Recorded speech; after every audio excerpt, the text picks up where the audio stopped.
Okay, so today what we're going to do is we're going to do a couple variations. We're going to do chilaquiles, and then we're also going to do chilaquiles with chicken enchilado, okay? So this right here is going to be for the chicken. So we've taken, and I do it the easy way. I take just buy a roasted chicken and shred it. And that's what this is. Okay, that's the chicken just shredded. Put it on medium high. Get the skillet going. No oil or anything else. We don't add salt. We don't do anything else. I use this paste chili. I used to do it like all handmade. No, I don't do that anymore. This is a lot easier. It tastes really good. So that's how we're going to do it. So once this thing gets a little bit heated, do you have tongs? I'm going to use, usually I go to Costco and get the big one. I use, depending on how much chicken. What you want to do is put enough salsa in it to where it kind of covers it. I kind of do it by feel. So we're going to do this one. We're going to do the whole thing. And probably I could have used a little bit more, but it's not a big deal. Is we're going to cook this down till it's almost dry and the chicken has absorbed all of the salsa, and that's going to give it a ton of flavor.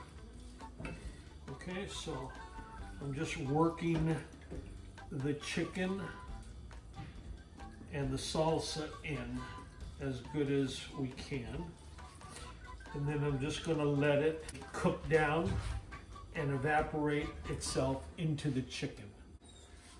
Okay, so now this is going to be the salsa that we're going to use for the chilaquiles.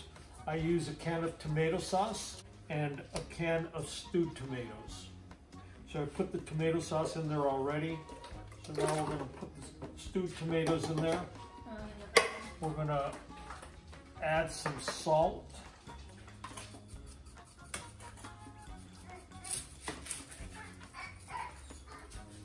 Okay, we're going to put some onion, and I like to use like a sweet yellow onion, but a brown onion would be okay too. I'm going to use like a medium-sized onion. Put it in there, blender.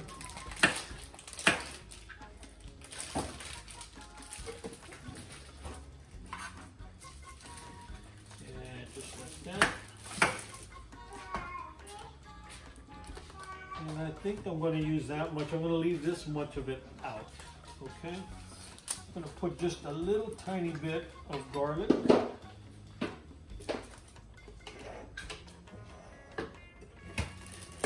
Now, for this sauce, I use the same basic sauce for my Mexican rice, for the chilaquiles, for the entomatadas, and the only thing I change is the amount of heat that goes into it. The chilaquiles is the hottest salsa Don't put that much though, because my kids will need it. So what we're going to do is we're going to leave it fairly mild. I usually do it with the whole chilies, so I don't know. These are the sliced one. Mexican are you? That's how many you So we'll put it in there. We're gonna leave it a little mild because of the kids. I think this is so funny that this is mild. I put like one slice and a little juice. Yeah, I pretty much just do the juice. And Chrissy was just saying that she puts once you put it in there, it really, you could use more than you think you can use. Okay. Hi, sweetie pie.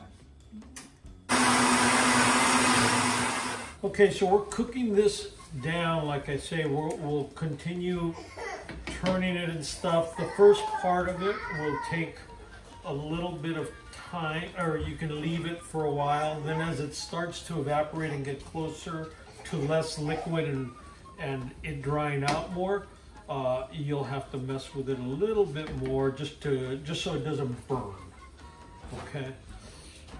So we blended the sauce for the for the chilaquiles. So now we're going to put it in the saucepan. And we're going to kind of simmer it down a little bit, just so some of the liquid goes away. Right now we have the chips in the oven. We got them, we cut them up into little strip type things. And now we're kind of drying them out. So I've got it at about 200, 225. You keep checking it and make until the tortilla chips are dry and crispy. When you first put them in there, they're kind of loose and stuff. See, right now they're almost there. They're nice and dried out. And again, the reason for that is so that they don't get real super soggy. You know, they maintain a little bit of crunch at the end. It still picks it up and stuff, but it helps it a lot. So as you can see, the chicken has really started to absorb the salsa, and I kind of now it's a question of moving this stuff. Because it's drier, it will dry out faster, and it has a light it has a tendency to maybe then start to burn if you don't move it as much. At the beginning you could leave it for a while and it starts to absorb, and as you can see, what I try to do is spread it so that it's having more surface to dry out. Okay. Okay, so here's the chicken again now, and now it looks pretty dry. Now you can use this chicken, we're going to use it today with the chilaquiles, but you can use it for chicken tacos and for chicken taquitos. Make fantastic. Okay, so that's it. It should look like this. When you kind of squeeze it a little bit, it should look fairly dry. Okay, and then we're going to just pull it off and just let it cool off while we start to do the chips. Okay, so what we did is we took the chips out of the oven, and I just put them out here, you know, for them to cool off in the cool air, and that kind of gets them to crisp up even a little bit more. So now, remember I showed you that one, and it kind of, you know, bent. So see, now it just it kind of cracks a little, so it's pretty dry. So that's about how you want them. You're gonna edit on this one. Yeah. Okay, so we're going to continue with the chilaquiles. We're going to use, I use vegetable oil, corn oil, and typically when I make it for mainly adults, I'll actually put in the blender some onion and 2 or 3 jalapenos, canned jalapenos, and I mince them really. And then I put it into the oil before I put the tortilla strips in to give the oil a lot of flavor. But because there's going to be kids eating this and all that stuff, and Chrissy thinks it might be too spicy, we're not going to do that. But when you do it, if you want them like to taste kind of like the ones I do at home, that's what I'll typically do. So at this point, I get the oil. Also, by the way, when I do this, I use a much bigger skillet, and it's an electric skillet, so I maintain the heat right at 325 to 350 all the way through. Once the oil gets hot, we'll go ahead and start throwing the chips in. And very typically what I'll do is I'll just take one of these things and I'll put it in there, and if I see a bunch of little bubbles, then I know it's hot enough, and then we throw them in there. Okay, so I just tested the oil. The oil seems to be hot enough now. So now I'll just go ahead and put the chips in.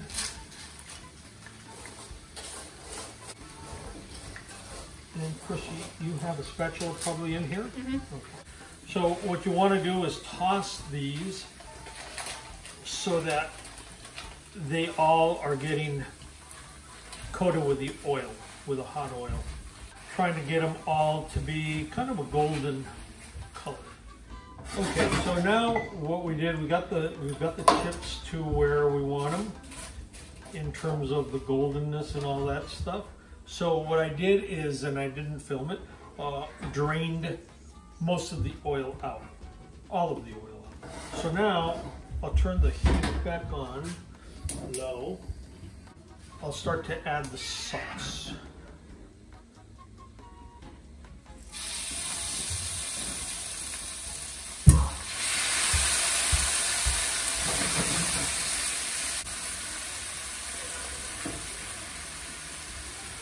So we're adding the sauce, and I add it kind of slowly again so that the tortilla chips get the sauce and start to absorb it for the taste. So but if you add it too quickly and stuff, then again, they start to get kind of soggy. So if you were going to do this with tortilla chips, you would warm them up in the skillet? Yeah, I would still coat them. I would still coat them just the same way, but you wouldn't oil? have. Yeah, but you probably wouldn't have to do it nearly as much. So to absorb pretty much most of the sauce, I think I'd like for it to go even a little bit more. I'm going to turn the heat up a little bit more. And once it absorbs a little more, we'll start to add the cheese. Look at, there's a squirrel in the background on the very top of your screen. Okay, so we're going to add the cheese. The cheese I use is typically a good grade Monterey Jack cheese. So I typically will use Land O'Lakes if I can find it. If not, I usually use Lucerne. But you know, what I've learned is if you use a cheap one, you're not going to get any flavor out of it. And those two are very buttery. So he was not thrilled with Brittany bringing light cheese. And Chrissy thought I said... But Weight Watchers, it's half the points. Chrissy thought I said pepper jack. So that'll be good too, then. Yeah, I don't think that'll be too bad. So we've got it in there. I would probably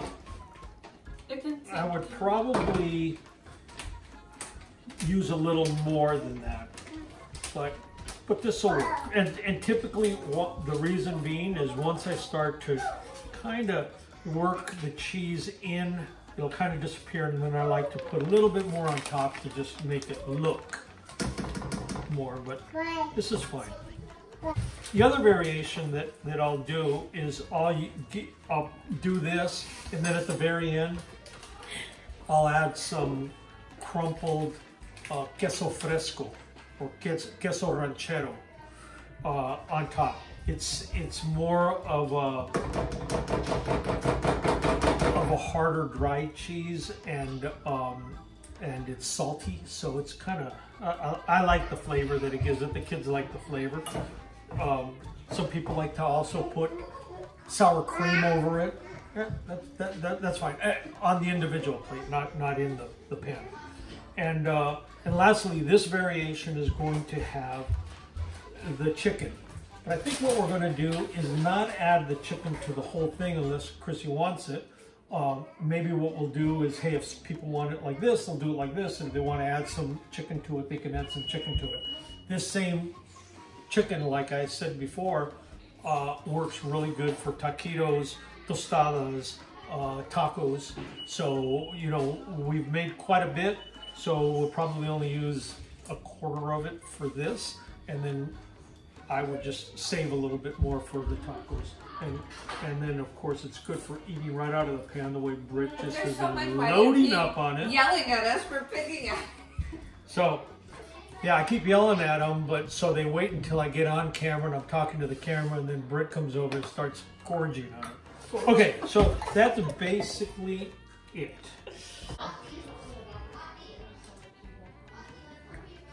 And if we get coronavirus, this is how it happened. If we get coronavirus, we should have probably had Dos Equis instead.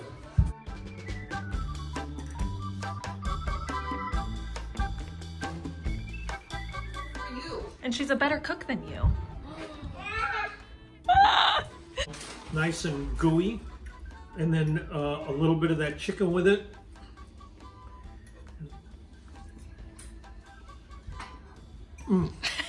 Way better than Terry's. It is delicious.